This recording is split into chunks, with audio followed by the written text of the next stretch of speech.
Voltando aqui para as notícias de Brasília, Débora, a Comissão de Constituição e Justiça da Câmara discute um projeto de lei que proíbe a utilização de telefones celulares em sala de aula. Na semana passada, o governador daqui de São Paulo, Tarcísio de Freitas, do Republicanos, sancionou uma lei parecida em todo o estado. Para falar sobre esse assunto, claro, mais assuntos ali do que tramita nessa que é a comissão mais importante da Câmara dos Deputados, o 360 recebe a deputada federal Caroline Detoni, que é presidente da CCJ e é deputada pelo PL de Santa Catarina, está nos nossos estúdios. Jussara Soares também participa dessa entrevista conosco. Deputada, muito boa tarde, bem-vinda. Obrigado por estar conosco aqui, importante ouvi-la. Vou começar então com essa questão da discussão sobre a proibição dos celulares nas escolas. Como é que está essa tramitação e deve ser aprovado na CCJ este projeto do jeito que ele está? Boa tarde, Yuri. Boa tarde, Débora e Jussara. Boa tarde a todos os que estão acompanhando. Então, esse projeto entrou na pauta hoje, na CCJ, né? O relator é o deputado Renan Ferreirinha, que já vem acompanhando essa pauta no Rio de Janeiro, né? Essa é uma pauta que foi pedida por vários deputados e todos os âmbitos políticos, né? Por conta dos problemas que trazem junto do vício no celular, né? Então, prejudica a aprendizagem, prejudica a socialização durante o intervalo, mas também nós temos deputados que são contrários a esse projeto. Então, não está sendo um projeto de consenso total, mas temos a maioria dos deputados, eu acredito que vão ser a favor da matéria, porque ele não vai proibir o porte do celular. Então, tem que deixar isso muito claro. As crianças vão poder, né, levar o celular, deixar na mochila, porque tem muitos pais, Rio de Janeiro e São Paulo, por exemplo, que tem esse receio da localização dos seus filhos e acompanham pelo celular, ou se acontecer alguma coisa, alguma questão de saúde, acessibilidade. Então, tem uma exceção no substitutivo, no artigo 4º, né, do projeto, do substitutivo apresentado, que permite, então, que ele possa utilizar nesses casos específicos, né, que estão descritos ali, e em casos de garantias de direitos fundamentais também. Por exemplo, né, acontece um acidente, acontece um caso de abuso sexual, algum caso realmente que viola os direitos fundamentais, também aí o aluno estaria permitido ele utilizar. Então, é um meio termo para tentar atender tanto direita quanto esquerda, quanto os deputados de centro, que em sua maioria, então, acredito que vão votar a favor, seja na CCJ, e como o projeto é conclusivo de comissão, ele parte então direto para o Senado. Deputada e presidente também da CCJ, né? Obrigada por estar aqui conosco. Deixa eu tirar uma dúvida com a senhora. A PEC do pacote de corte de gastos, ela deve passar pela CCJ, deputada? Então, a PEC está na CCJ atualmente, mas o Lira já anunciou que ele, caso não tivesse um acordo para a votação, e não há um acordo, porque hoje, durante todo o ano, e de acordo com todas as votações ao longo do ano, o governo não tem maioria na CCJ, né?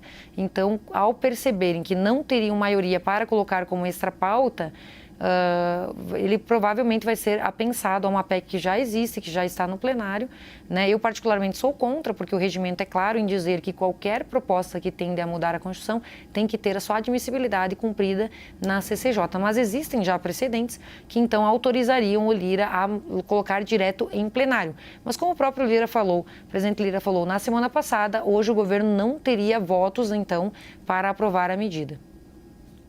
Jussara Soares, que viabilizou essa entrevista. Obrigada, Jussara. Sua pergunta. Obrigada, deputada, pela entrevista. Deputada, o presidente da Câmara, Arthur Lira, tirou o PL da anistia da CCJ para blindar as eleições, né, a disputa para a eleição da Câmara, da mesa da Câmara, no próximo ano. E aí decidiu criar uma comissão especial que não foi viabilizada, né, não foi instalada até agora. Como que a senhora vê o avançar desse tema no próximo ano na Câmara? Como que a senhora vê esse debate? Então, esse projeto estava sendo utilizado realmente como disputa para a presidência da Câmara. A partir do momento que o presidente Lira, eu fui contrária à retirada dele na CCJ, porque nós, pela sondagem que fizemos ao colegiado, teria votos para aprovar e estaria pronto para o plenário. E ao o presidente Lira decidir, então, criar uma comissão especial, ele meio que bota um banho de água fria nesse assunto e provavelmente ele vai ser retomado depois da eleição para a mesa da Câmara. Então, o objetivo dele, se era tirar da discussão, ele conseguiu. Mas eu acredito que não é uma medida acertada, por quê? Porque nesse caso do projeto da anistia, nós estamos assistindo, todo mundo está assistindo, que o inquérito já começa na última instância, então as pessoas estão sendo condenadas com penas excessivas, não estão tendo direito ao duplo grau de jurisdição, o princípio da presunção da inocência, do juiz natural, promotor natural, enfim, vários direitos fundamentais do acusado, que estão no artigo 5º da Constituição, individualização da pena, a gente vê que não estão sendo respeitados. Por isso que este projeto, nós sentimos que existem diversos deputados do centro que já estão vendo uma necessidade de anistiar as pessoas que participaram das manifestações, com exceção, inclusive, de quem danificou. Ou seja, nós somos a favor de que quem danificou, de que quem depredou, pague pelos seus crimes, desde que, no âmbito do processo, seja comprovada a conduta delitiva, a conduta criminosa. Ou seja, quem quebrou a xícara, por exemplo, e tem um vídeo gravado e está provado no processo, sim, deve pagar. No entanto, o que a gente vê são sentenças genéricas sendo aplicadas indiscriminadamente a toda e qualquer pessoa. Inclusive, eu recebi relatos diversos, não só em Santa Catarina, de pessoas que estão com tornozeleira que chegaram após a quebradeira, após as manifestações e caíram de gaiato naquela cena terrível do ginásio, onde todos foram igualados e presos, enfim, cenas deprimentes, assim como as próprias depredações, que eu fui completamente ao contrário, né, de tudo isso, mas infelizmente ocorreram, mas também não justifica o abuso de poder e abuso do direito e a quebra do devido processo legal para essas pessoas. Deputada, a senhora defende que nesse mesmo texto de proposta sobre anistia, também seja incluído o ex-presidente Jair Bolsonaro? Olha, esse texto original, ele não se refere à questão de eleições. Nós temos hoje 3 blocos de projetos que tratam de anistia na CCJ. Um de autoria do deputado Sanderson, um de autoria da deputada Carla Zambelli e um de autoria, esse que era do Zé Medeiros, se não me engano, que trata do dia 8, que tem uma série de apensados. Tem o Ramajos, o Zé Medeiros, etc. Esse que a gente realmente resolveu pautar, ele se trata só do dia 8. O que trata da questão do Bolsonaro, nós não movimentamos, não houve pedido dele nesse sentido. Inclusive, um dia eu cheguei a abordar com ele, quando nós fomos falar que o relator seria o Rodrigo Valadares, eu falei, tem outros blocos de projetos. O que ele falou para mim? Que ele só está preocupado com a injustiça que está acontecendo com essas pessoas. Em nenhum momento ele colocou a sua questão pessoal em jogo ou fez qualquer pedido nesse sentido. Deputada, a gente tem visto aí na CCJ, durante a sua gestão ao longo deste ano, um avanço de uma série de pautas caras ao seu campo político, ao campo da direita conservadora. No ano passado, o presidente da CCJ era o deputado Rui Falcão, do PT, que adotou uma outra linha de encaminhamento ali da pauta, não tão ideológica, digamos assim. Esse tipo de diferença de gestões para uma comissão tão importante quanto a CCJ não faz com que o trabalho dela fique limitado no seguinte ponto: muitas das pautas que avançaram durante a sua gestão na CCJ não conseguiram chegar até o plenário, até votação de fato no plenário. A gente tem visto discussões sobre aborto, discussão sobre uma série de projetos anti-STF, mas que acabam não se concretizando no plenário. Isso é fruto desta polarização ou a senhora vê outra estratégia para os próximos 2 anos para que essas pautas, de uma forma mais pragmática, de fato avancem no plenário ou não? Olha, eu acho que se a gente olhar as últimas eleições federais, nós temos uma realidade muito clara. Nós tivemos o Poder Executivo, a esquerda ganhou, mas se nós olharmos no Congresso Nacional, os deputados de direita, eles vêm ganhando cada vez mais espaço. Primeiro foram 54 deputados alinhados ao Bolsonaro, agora 99. E se você pegar os deputados mais votados da história do Brasil, estão dentro do Partido Liberal, do PL. Ou seja, essas pautas, eu entendo que não limita o debate. Por quê? Se nós formos ver, normalmente, a direita ela age de forma a responder uma atitude mais proeminente da esquerda. E este ano, ao contrário de tudo isso, o único espaço em que os deputados, a maior parte dos deputados que se elegeu, que são os deputados de centro-direita, tiveram para debater as suas pautas foi a CCJ. E não só debater, como aprová-las. E estou falando aqui não só do PL, mas os deputados de centro também estão vendo a necessidade de ter essas pautas na ordem do dia, porque a partir do momento que elas foram colocadas, eles deram um aval para que elas tramitassem. Então, não é só a direita aqui. Os deputados de centro estão apoiando grande parte dessas pautas e, como eu falei, a CCJ hoje, a sua composição, o governo não tem maioria e isso é uma realidade fática que a partir do momento que a gente bota a questão das drogas, a questão de proteção do direito à vida desde a concepção e a gente aprova, isso é uma sinalização muito clara de que não se tratam só de pautas de direita, mas deputados de centro estão vendo a necessidade de marcar a posição também nesses assuntos. E o fato de não ter seguido ao plenário, isso é uma decisão do presidente da casa, mas muitos deles foram aprovados, como o projeto 709 com relação ao MST, que vários projetos do agro foram aprovados. Então, assim, eu acredito que a CCJ deixa uma sinalização muito clara de que a oposição ela está forte, ela tem se posicionado, ela tem também requerido protagonizar um pouco o debate público com êxito, inclusive. Deputada, a senhora, na resposta anterior, a senhora citou eleição da presidência da Câmara. Queria a sua opinião, porque o favorito hoje, que é o deputado Hugo Motta, para disputar a presidência da Câmara, tem aí o apoio do PL e do PT, né? Assim, dois partidos mais antagonistas ideologicamente. Ele disse também, eu apurei, que ele ia tentar procurar deputado por deputado. Quero duas perguntas em uma. Quero saber se a senhora conversou, se ele te procurou, se a senhora conversou com ele e qual a avaliação sobre a candidatura dele, considerando esse avanço da direita que a senhora mesma mencionou, e se a direita deveria estar lançando um nome alternativo, um nome paralelo, uma candidatura mais alinhada exatamente com os compromissos desse campo ideológico.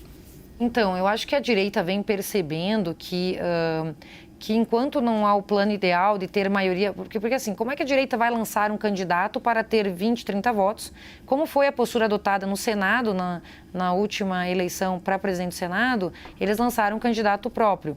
E ficaram sem comissão, e ficaram sem relatorias. Os senadores mesmos declararam isso. Ou seja, eles perceberam que enquanto não forem maioria, que a melhor estratégia é apoiar o candidato que vai ganhar e negociar os espaços de posições estratégicas para cada espaço, né? Porque tanto Câmara quanto Senado, elas espelham a pluralidade da sociedade. Então, deixar que cada um debate suas pautas também é importante. Então, eu vejo que na Câmara foi percebido que, se hoje eu estou na CCJ, foi porque em algum momento nós apoiamos o candidato que venceria. E isso foi negociado, esse espaço, né? E isso foi vantajoso para a direita, assim como foi vantajoso para a esquerda. Agora, lançar um candidato para perder e assim ficar no ostracismo, sem protagonismo, eu acredito que não é um bom negócio. Então, eu vejo... Assim, nós conversamos, sim, tivemos uma conversa, os deputados de oposição, com o Hugo Motta, onde entregamos uma lista das prioridades, basicamente aquilo que foi aprovado na CCJ, e ele ficou de analisar e depois dar uma posição. Mas eu acredito que a decisão do presidente Lira de deixar a anistia para depois das eleições foi uma decisão estratégica para que justamente essa polarização não prejudicasse o apoio de ambos os partidos. Mas todos os partidos vão ter local de fala para negociar os espaços estratégicos para si. E eu acho que isso é válido dentro de uma democracia onde você tem todos os lados que querem ter os seus espaços para discutir as suas pautas. Jussara Soares, para fazer a última pergunta da entrevista. Deputado, uma das pautas ali que foram bandeiras na sua presidência na CCJ foi, por exemplo, o pacote chamado, popularmente de anti-STF, que foram aprovadas algumas pautas nesse sentido. Porém, é um exemplo ali, claro, de que não avançou no plenário nem nas comissões. Meu questionamento é o quanto que a sua presidência, o avanço na CCJ durante esse ano é só uma bandeira, uma sinalização, marcar uma posição e o quanto isso tem chance, de fato, de avançar, visto que a gente está falando aqui de uma nova presidência da Câmara que começa no ano que vem. Olha, eu vejo que é o primeiro passo. Por exemplo, a PEC da vida, que garante o direito à proteção à vida desde a concepção, e quero deixar claro que foi aprovada na CCJ, ela mantém as excludentes de licitude previstas na legislação penal, tá? Então, em caso de estupro, de perigo de vida para a mãe, de anencéfalo, é permitido ainda a interrupção da gravidez, mesmo com a aprovação da PEC da vida. Quero deixar isso claro porque foi dada uma fake news e que seria proibido. Mas é importante essa sinalização. Essa PEC estava parada há 12 anos, né? E foi dado o primeiro passo com a admissibilidade. O Hugo Motta é um deputado católico. Talvez ele não deu retorno sobre essa pauta, mas acredito que talvez a bancada evangélica vai marcar uma reunião com ele sobre isso. Isso já me foi sinalizado. Com relação ao pacote de reequilíbrio entre os poderes, que é referente à PEC 8, que limita as decisões monocráticas, a PEC 28, que susta as decisões que invadam competência do Congresso Nacional, e os dois projetos de lei que atualizam a lei do impeachment para criar mais crimes de responsabilidade quando o ministro se posiciona politicamente. Eu falo que o tribunal tem uma natureza política, desvirtuando da função da magistratura e se imiscuindo na política do dia ou com ativismo judicial. Todos os deputados de centro que deram apoiamento para essas pautas serem aprovadas. E existe uma queixa muito grande hoje dentro do Congresso Nacional de que realmente está insustentável essa invasão de competência cotidiana do Poder Judiciário no Legislativo. E, claro, o Lira despachou essas propostas quando estava na discussão sobre transparência de emendas. Quero deixar claro que sou absolutamente favorável à transparência das emendas parlamentares. Quanto mais transparências e rastreamento, melhor para a democracia brasileira, para o uso do dinheiro público, que deve ser feito sempre com responsabilidade. Mas, realmente, aproveitamos essa janela de oportunidade para pautar esses itens, mas os próprios deputados viram que era necessário. Isso não se trata de matéria ideológica. Quero dar aqui um exemplo muito importante que não é ideológico e que aconteceu recentemente. O caso da desoneração da folha de pagamento, que foi aprovado pela Câmara Federal, 513 deputados, aprovado por 81 senadores. Aí, o presidente Lula vetou a prorrogação da desoneração da folha e nós derrubamos o veto na sessão do Congresso Nacional. O presidente Lula continuou não gostando. E aí ele peticionou para o Supremo. Aí, por decisão monocrática, o Zanin, ex-advogado Lula, que é hoje ministro do Supremo Tribunal Federal, devolveu o tema para o Congresso, dizendo assim: olha, não gostamos dessa decisão, vocês vão ter que legislar em sentido contrário ao que o povo, ao que os representantes do povo quiseram, a soberania do Congresso Nacional, só pena de eu, por decisão judicial, legislar a respeito. E aí, o que nós fizemos? Tivemos que fazer isso. Isso foi terrível. Aí, o que poderia ter sido feito? Baseado no artigo 49, inciso 11 da Constituição. Ou seja, cumpra o Legislativo zelar pela sua competência normativa em face dos demais poderes. Poderíamos ter sustado essa decisão porque estava invadindo a soberania do Congresso. Ou seja, os deputados votaram, tanto a PEC 8 quanto 28, por verem a necessidade de voltar o respeito ao Congresso Nacional e não essa soberania hoje que existe do Judiciário sobre os demais poderes. Deputada, a gente precisa encerrar, mas só muito rapidamente, só para... A senhora falou que é a favor da transparência, da rastreabilidade das emendas. Queria só saber se a senhora, como a senhora avaliou, se a senhora concordou com a decisão de Flávio Dino e referendada pelos 11 ministros, né, do Supremo, sobre endurecendo um pouco mais a questão da liberação, de condições para a liberação das emendas. Eu, na verdade, entendo que isso seria uma questão a ser... as normas com relação a isso deveriam ter sido feitas no próprio Congresso Nacional. Eu discordo da forma como está sendo feito. Por quê? Porque é o Judiciário se interrompendo, se intrometendo numa atividade do Poder Legislativo. E os poderes são iguais entre si. Mas do conteúdo? Com relação ao conteúdo, da transparência e tudo mais, eu acredito que essas normas deveriam ter sido feitas pela própria Câmara. Mas, se o Congresso Nacional quiser, eu entendo que ele é soberano. Que se os presidentes das casas quiserem, eles podem rever, inclusive, essas decisões judiciais. É o que diz a PEC 28. Mas aí cabe aos membros da casa. Mas, digo aqui, sou a favor da transparência, da rastreabilidade, pelo bem da nação brasileira.